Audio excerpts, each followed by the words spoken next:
Captain Vex'tar of the Galactic Salvage Guild had seen plenty of stupid decisions in his 47 standard years of service, but this took the proverbial cake and ate it too. He watched through the reinforced viewport of his ship as the human, a scrawny little biped named Marcus Kane, adjusted his primitive atmospheric suit with all the casual confidence of someone heading to a grocery store.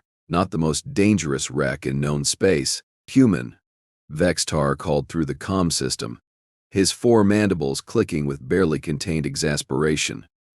Are you absolutely, completely, 100% certain about this? Because I've got 17 different betting pools running on how many seconds you'll survive in there. Marcus turned toward the viewport, his face visible through the helmet's transparent aluminum. The insufferable creature was actually grinning. Relax, Captain. I've got this under control. Under control? The Krillian engineer, Flux, emerged from behind a control panel, her crystalline skin flickering with disbelief. That's the Harbinger of Torment.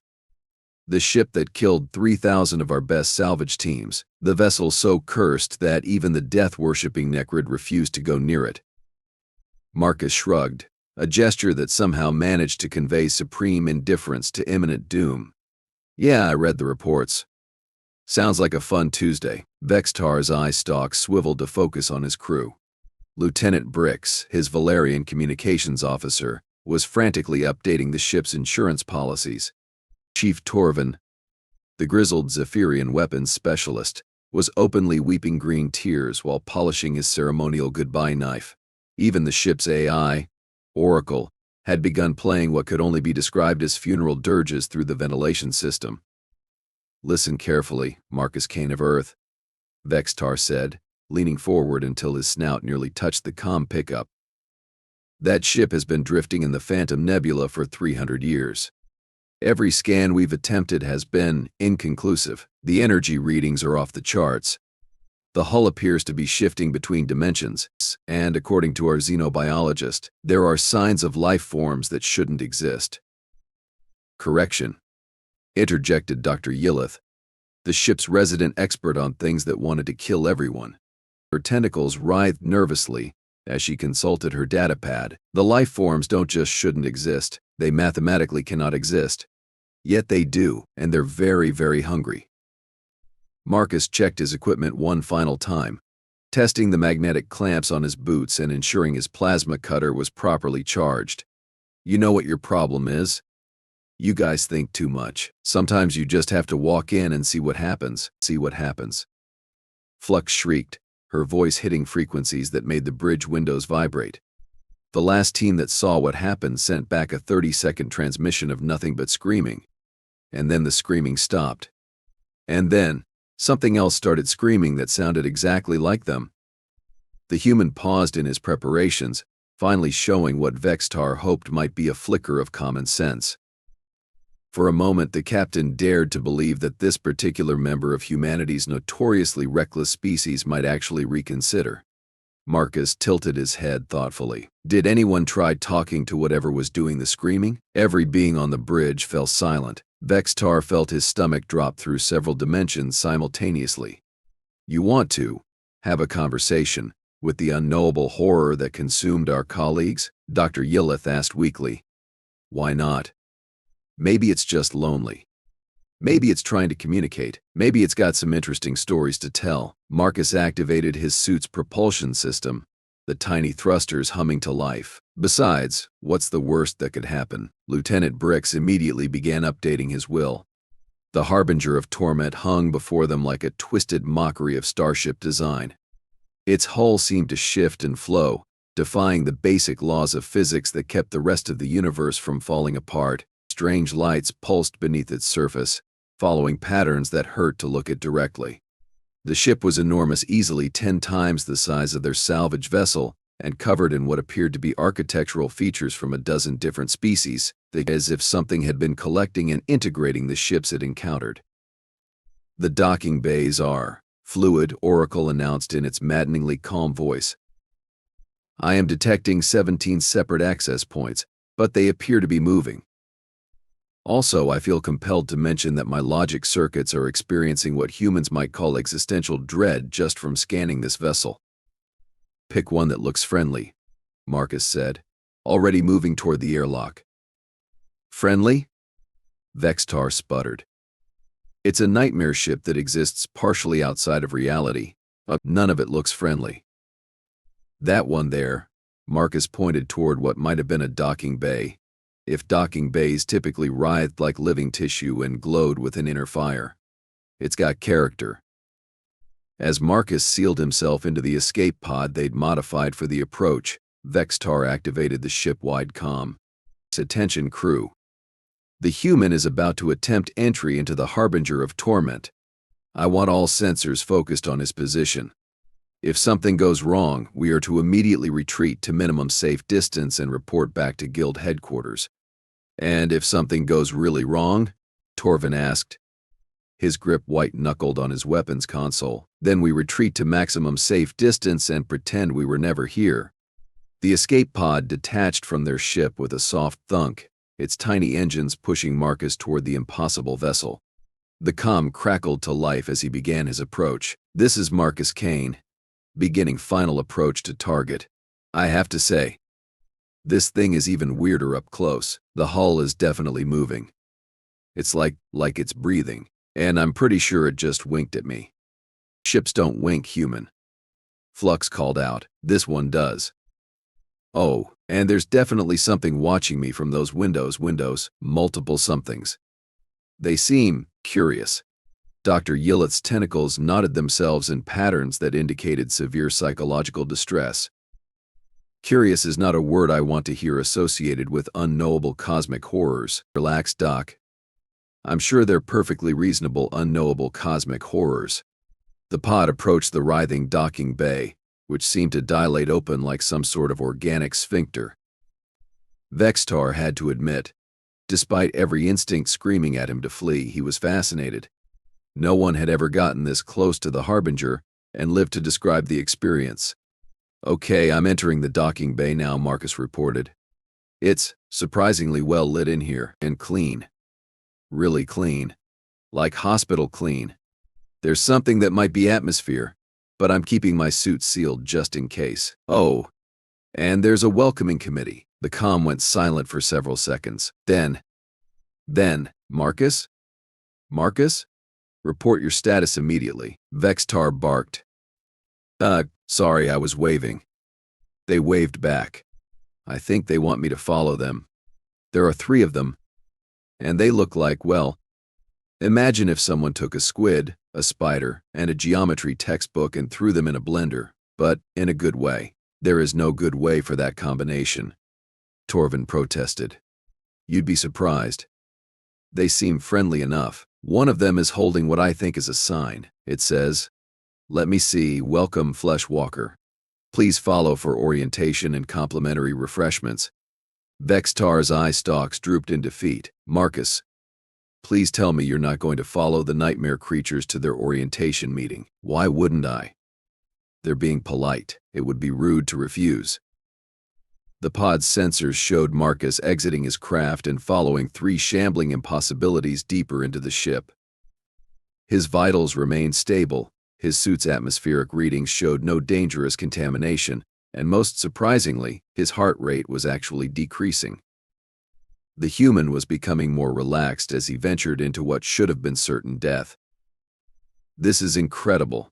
Marcus's voice crackled through increasing interference. The architecture in here is amazing. It's like they took the best parts of every ship design in the galaxy and somehow made them work together. And the lighting is perfect. Very soothing. Oh, and there's music playing. Some sort of ambient space jazz fusion really sets the mood. Mood for what? Dr. Yillith whispered. For having a good time, apparently. We're entering what looks like a reception area. There's a big banner that says, "Welcome to the Harbinger of New Experiences." And oh my. The comm fell silent again. Vex'tar counted 17 heartbeats before Marcus spoke again. Guys, I think we may have misunderstood the situation here. What do you mean? Vex'tar asked, though he was afraid he already knew. Well, remember how everyone who came here before started screaming and then stopped? Vividly. I think they stopped screaming because they were having too much fun to keep making noise. This place is like the galaxy's most exclusive resort. There's a swimming pool that exists in 11 dimensions simultaneously. There's a restaurant that serves food from cultures that haven't been invented yet. And the entertainment section has shows featuring artists who are technically dead but got better. Vex'tar felt something inside his brain attempt to shut down rather than process this information. Marcus, are you telling me that the most feared ship in known space is actually a luxury resort? That's exactly what I'm telling you. And get this, they've been trying to send out invitations for 300 years, but everyone keeps running away before they can explain. The screaming? That was people realizing they'd found paradise and couldn't contain their joy. That's the most ridiculous thing I've ever heard, Flux stammered. Is it though? Think about it. Why would an evil death ship have welcome signs and complimentary refreshments? Why would it be so clean and well-maintained? Why would the horrible creatures wave hello? Lieutenant Brix looked up from his console. Sir, I'm detecting massive energy signatures from the Harbinger. It appears to be opening up. The hull is retracting to reveal windows, lots of windows, and lights, and what appears to be several dozen beings waving at us. Through the viewport, they could see the impossible ship transforming before their eyes. What had appeared to be a twisted nightmare of metal and malevolent energy was revealing itself as something altogether different. The hull plates folded back like flower petals, exposing gleaming corridors filled with warm light. Beings of various species could be seen through the transparent sections, and they did indeed appear to be waving. Marcus, Vex'tar said slowly, are you absolutely certain about this? Captain, I'm standing in the lobby of the most amazing place I've ever seen. They've got a spa that can massage your soul, a library containing books from parallel universes, and a bar that serves drinks that taste like your favorite childhood memory. The terrifying creatures are actually the most polite hosts I've ever encountered, and they're apologizing profusely for the misunderstanding. Dr. Yillith's datapad beeped insistently. She looked at it, then at the viewport, then at her datapad again. The energy readings, she said in a voice filled with wonder. They're not weapons signatures. They're happiness, concentrated, pure happiness radiating from every section of that ship. So, Marcus continued, his voice filled with barely contained excitement, who wants to come aboard? They've got enough room for everyone, and they're very excited to meet new people. Apparently, they've been lonely. Vex'tar looked around his bridge at his crew. Flux was already pulling up the ship's docking protocols. Torvin had stopped crying and was instead checking his formal dress uniform. Lieutenant Brix was composing what appeared to be a letter of resignation from his insurance company. Even Oracle had switched from funeral dirges to something that sounded suspiciously upbeat. Human, Vex'tar said finally. I believe I owe you an apology. Don't worry about it, Captain. We all make mistakes, but you're going to love this place. They've got shuffleboard tournaments every Tuesday, and the prize is usually something like understanding the meaning of existence or the ability to speak to plants. It's very laid back. As the salvage ship moved to dock with the harbinger of new experiences, Vex'tar couldn't help but chuckle. Leave it to a human to solve a 300-year-old mystery by simply walking up and saying hello. Perhaps there was something to be said for their species' approach to the unknown after all. Marcus, he called through the comm. What's the first rule of the resort? The human's laughter echoed through the speakers. Take off your shoes, relax, and remember that the universe is a lot more fun than most people think.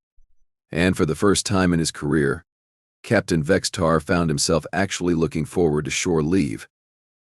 3 hours later, Vex'tar was lounging in what the resort staff called a probability pool, a swimming facility where the water existed in multiple states simultaneously, allowing swimmers to experience weightlessness, perfect buoyancy, and the sensation of flying all at once.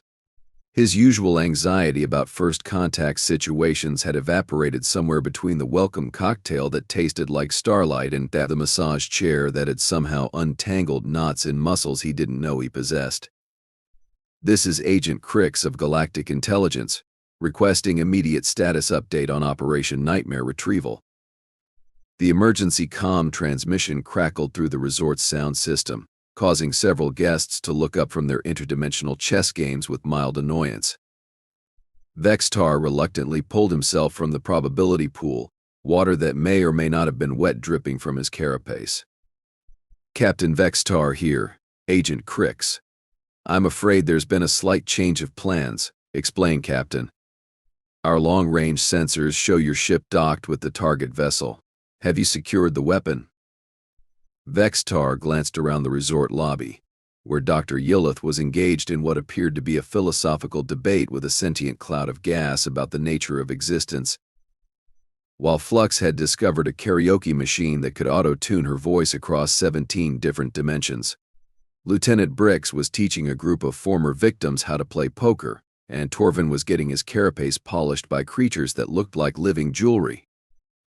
"Well, Agent Krix, it turns out the Harbinger of Torment isn't exactly what we expected." "Clarify immediately, Captain." Marcus Kane appeared beside the pool, wearing what could only be described as the most ridiculous vacation outfit in galactic history, a shirt covered in tiny pineapples, cuff shorts that defied several laws of physics, and sandals that somehow make clicking sounds in vacuum. He was carrying 2 drinks that sparkled with colors that didn't have names. "The human has been compromised." Agent Krix's voice reached new octaves of panic. "Captain, you need to extract your team immediately. That ship is a Class Omega threat." "About that," Vex'tar said. Accepting the sparkling drink from Marcus, "it seems our intelligence was somewhat inaccurate." The drink tasted like summer afternoons and childhood laughter. Vex'tar immediately understood why the previous victims had stopped screaming. It was difficult to express terror when experiencing pure contentment. "Inaccurate? Captain, that vessel has been responsible for the disappearance of dozens of ships." "Correction," came a new voice through the comm. One of the resort hosts, a being that resembled a cross between a butterfly and a geometric theorem, had approached the communication station. "We prefer to think of it as extended vacations. All previous guests are welcome to leave whenever they choose. Most simply find our amenities too enjoyable to abandon." Agent Krix's silence stretched for several seconds. When he spoke again, his voice had acquired a dangerous edge. "Captain Vex'tar, you have been compromised by unknown alien influences. I am dispatching a full military extraction team to your location. Maintain position and await rescue." "That won't be necessary," Vex'tar said, taking another sip of liquid happiness. "We're perfectly safe here." "Safe? Safe? You're aboard a ship that exists partially outside reality." "Yes, and the view is spectacular. You should see the observation deck. It overlooks 17 different galaxies simultaneously." Marcus leaned toward the comm pickup. "Agent Krix, this is Marcus Kane. I think there's been a fundamental misunderstanding about this place. The Harbinger isn't a weapon or a trap, it's a rehabilitation center." "Rehabilitation for what?" "For civilizations that have forgotten how to have fun." The explanation came from another host, this one resembling a living prism that spoke in musical tones.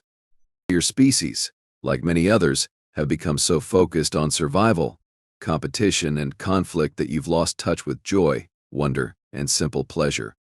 The Harbinger seeks to remedy this deficit." "We don't have a deficit," Agent Krix protested. "We have a perfectly functional society." "Do you, though?" Marcus asked, settling into a chair that molded itself to his exact comfort preferences. "When was the last time you did something just because it made you happy? When did you last laugh until your sides hurt? When did you last feel wonder at the beauty of the universe instead of fear at its dangers?" Agent Krix's response was telling in its absence. Dr. Yillith approached the group, her tentacles glowing with an inner light that Vex'tar had never seen before.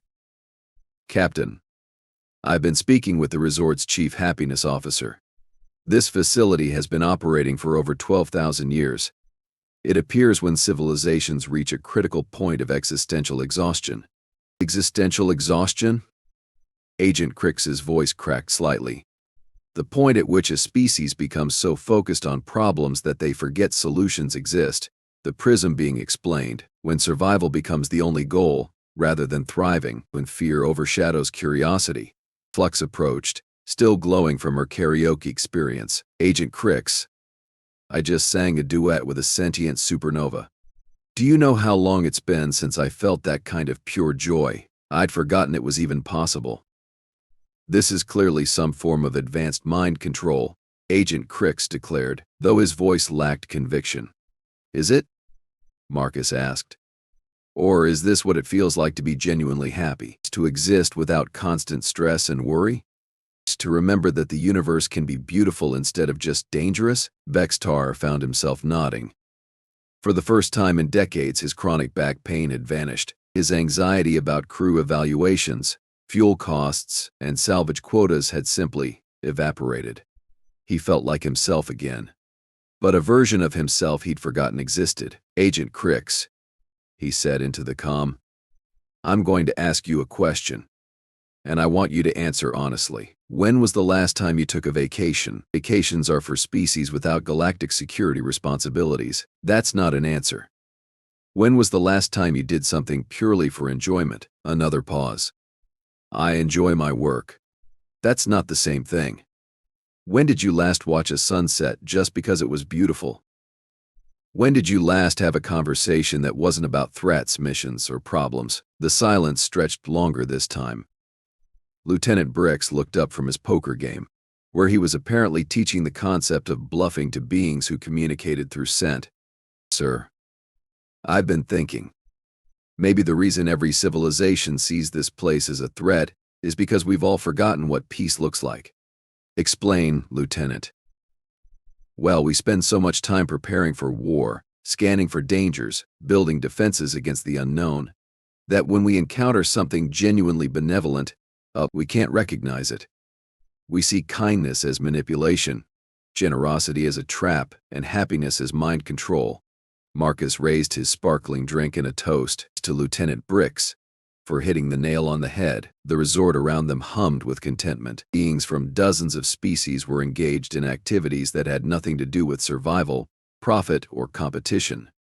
They were creating art, sharing stories, learning new forms of dance, and simply enjoying each other's company. Agent Krix, Vex'tar said finally, I'm going to make you an offer. Come here. See this place for yourself. If you can honestly tell me it's a threat after spending just 1 hour aboard, I'll order my crew to leave immediately. I can't abandon my post for frivolous 1 hour. What's the worst that could happen? You might actually enjoy yourself. The comm crackled with interference. Then Agent Krix's voice returned, smaller and more uncertain than before. You really think this place is safe? I think it's the safest place in the galaxy, Vex'tar replied. Not because it's defended, but because it has no enemies. How can you threaten something that only wants to make you happy? But the disappearances. Extended vacations, Marcus corrected, and most of those folks have sent messages back to their home worlds. They're just having too good a time to leave yet. Dr. Yillith consulted her datapad. I've been reviewing the communication logs. There have been 17 messages sent from this facility to various governments over the past month alone, all from supposedly lost crew members, all reporting that they're safe and happy. Why didn't intelligence receive these messages? Agent Krix asked. Because Lieutenant Brix said with a grin, they were all marked as non-urgent personal communications and filed under low-priority recreational correspondence. The implication hung in the air like a soap bubble waiting to pop. Their entire intelligence apparatus was so focused on threats that it had systematically ignored messages of peace and contentment. Agent Krix, Marcus said gently, when you come here, and I really hope you do bring some casual clothes. The formal military uniform isn't really necessary in a place where the biggest decision you'll face is whether to try the cosmic bowling or the zero-gravity poetry slam. There's really cosmic bowling, 14 lanes, and the pins exist in a state of quantum superposition until you knock them down. It's surprisingly therapeutic. For the first time since the conversation began, Agent Krix laughed. It was a small sound, rusty from disuse, but genuine. I suppose I could file a personal reconnaissance report. For intelligence gathering purposes, of course. Econthese. Of course, Vex'tar agreed solemnly, purely professional. And I suppose I could bring a small security detail, just to ensure proper protocol is followed. Naturally. Though you might want to warn them about the gift shop. They sell happiness in small jars, and it's surprisingly addictive. As Agent Krix signed off to arrange his reconnaissance mission, Vex'tar looked around at his crew. They were all still themselves, but somehow more than they had been. Flux's natural luminescence was brighter, Doctor. Yillet's tentacles moved with graceful confidence instead of nervous energy, and even Torvin had stopped polishing his goodbye knife in favor of learning origami from a being made of living crystal. Marcus, Vex'tar said, settling back into his probability pool, I have to ask, how did you know? Did you know? The human shrugged. That same casual gesture that had started this entire adventure. I didn't really. But I figured the universe is weird enough that the scariest looking thing might actually be the nicest.